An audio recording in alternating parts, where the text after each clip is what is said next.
Hello and welcome to Tasting with Mike and Matt. I'm Mike Veach and this is my partner in crime, Matt Kohorst. Howdy.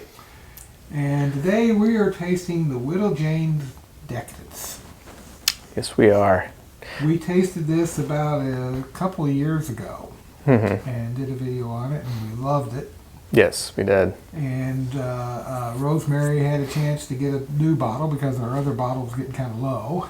All right. And I'm interested to see if it lives up to the last bottle. Yeah, so they didn't put one out last year, I guess. No. So this isn't an every year release. This is whenever they get some going, I guess. Yeah. So it's been a couple of years. The last bottle was heavily influenced by Lisa Wicker, who is their master distiller blender at the time. And this bottle, wasn't there in 2023. She's taken another job, but I'm sure she had quite a bit of influence on this. You know, Yeah. She's still on very friendly terms with Little Jane, and she is consulting with them occasionally, but more importantly, I think that the people she trained have, learned a lot from her and did well. All right. Well, I'm excited to try this one. Yeah. Was Widow Jane our first video ever? Wasn't our first video ever, but It wasn't? the first Okay. one. The first one that, I think it was the first one we did once we changed our format. Okay.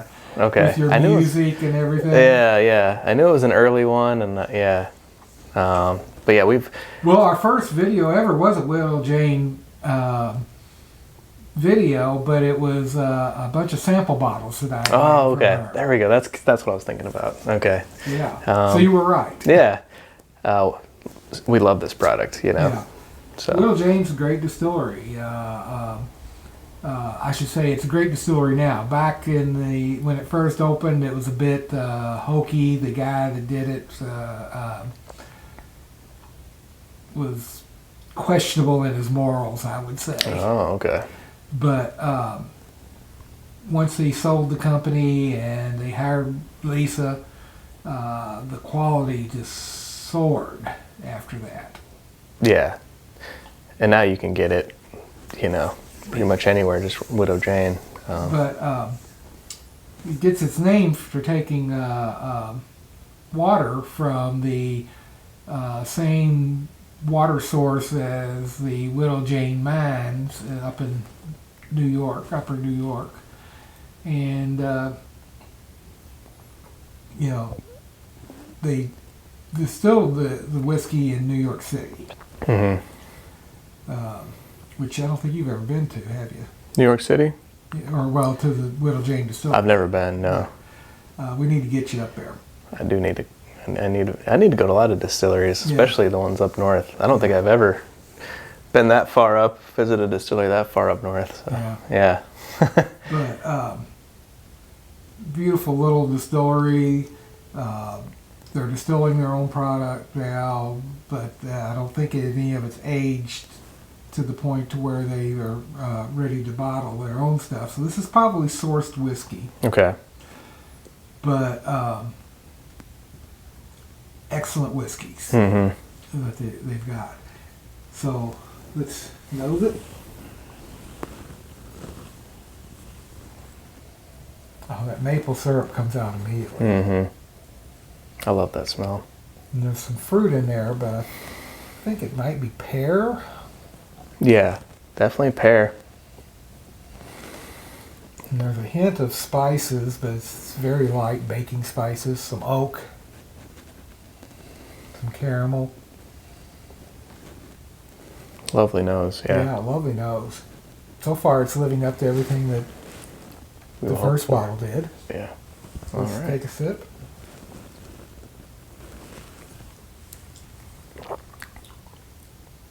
Oh yeah. It's really nice. Yeah, you get that maple. A little caramel. Definitely the pear. A little bit of, maybe cinnamon, cardamom. I would definitely go with like a cinnamon. Yeah. Yeah.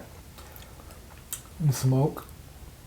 Good bit of oak there. Yeah, and then the finish is really nice. You get that, you get the oak, you get a little bit of that spice, but you get that lingering maple. Which is what I like. It does have like almost like flapjack maple syrup flavor, but you can still taste the whiskey. You know, that's what I like about it. It's not overpowered with the maple. A lot of people, when they do stuff like this, whatever they're adding to it, it tastes like that, and then you're missing out on the whiskey itself. Yeah, they definitely. You know, I've been a firm believer. Any finished whiskey, the finish needs to complement the whiskey and not overpower it. Yes. And this definitely is a good complement. Right. It doesn't overpower it at all. Mm-hmm. Well, let's try it for cranberry.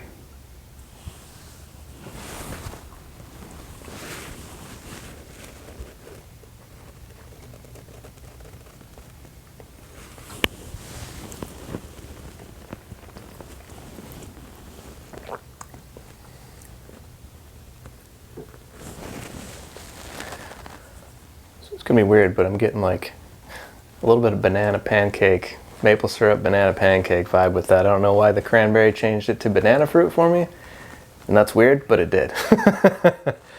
And I could see it. To me, not doing it it. became more of a ripe pear, very ripe pear. I just like how I just like the flavors blending together in this, even with the cran. It's very nice. Finish is still there, but it's not overpowering me. It's just it's a nice, pleasant sip of whiskey. I think this one. Yeah. Very good. Let's cleanse our palate a little, and let's try it with a pecan.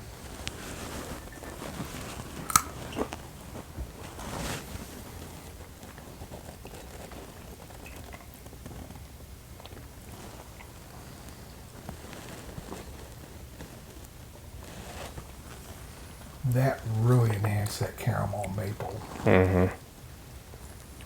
Made it nice and rich. It's creamy.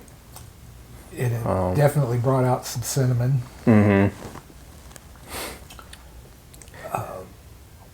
Just an excellent taste of whiskey. Yeah, it is.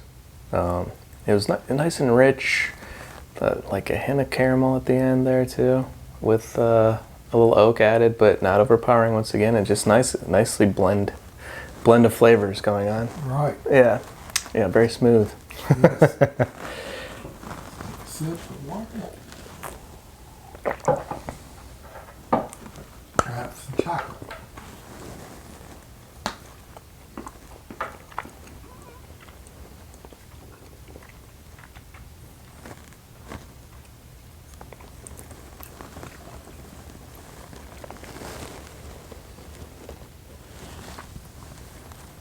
Oh, that's really nice. Lots of caramel, maple.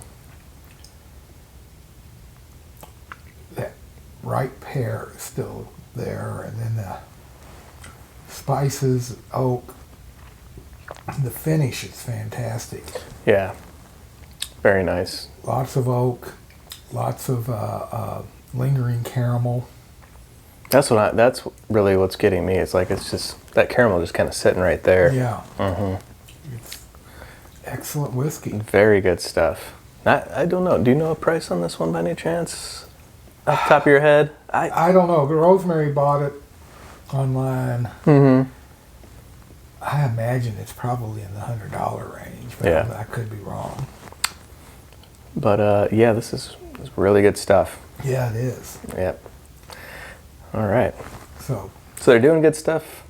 Yeah, Widow Jane. Keeping Lisa's legacy going. Legacy alive, yeah. All right. So here's to Widow Jane, and